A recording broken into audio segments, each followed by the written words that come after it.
1984 is a fictional novel by George Orwell published in 1949. It is Orwell's vision of a totalitarian future where the government controls even people's thoughts. The story takes place in Airstrip 1, which is Britain in the future, and follows Winston Smith, a low-ranking party member. Winston works in the Ministry of Truth, an ironic name for a department whose job is to alter documents in order to fit the party's agenda. Winston is frustrated by the oppression of the government, which prohibits individuality of any kind. Winston's first crime is writing in a diary. Then, he falls in love with a coworker named Julia. And finally, he thinks he's found the key to revolution once he's found a member of the hidden rebellion group known as the Brotherhood. You'll have to read the book to find out what happens next. Having just finished Fahrenheit 451 as a required class reading and enjoying it more than I thought I would, I realized that I really enjoyed dystopian novels.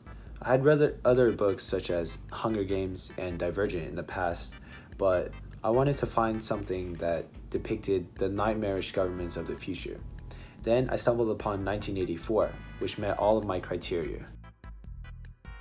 Other students should read this book because it is very thought-provoking.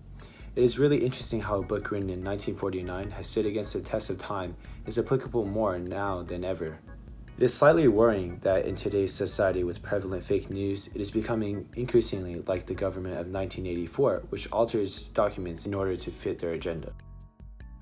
People who enjoy thought-provoking books would probably like 1984. Anybody who likes dystopian novels would probably enjoy this because 1984 is the epitome of a dystopian future. From this book, I took away a warning of the dangers of a future where a government is too powerful and the people mindlessly support it.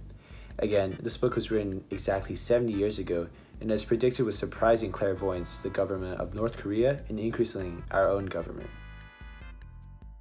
I really like the author's writing style. I have heard some people say that the characters are too bland, but I believe that was the author's intent.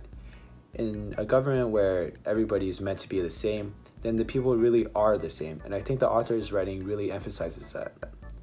Other than that, I think the author's writing was sophisticated enough to be enjoyable, but it was not too complicated where the plot was missed. I really enjoyed 1984 and would definitely read other books by George Orwell. Another famous book by George Orwell is Animal Farm. It deals with ideas similar to those of 1984, such as totalitarianism and revolution. That is all, and thank you for listening to my book talk.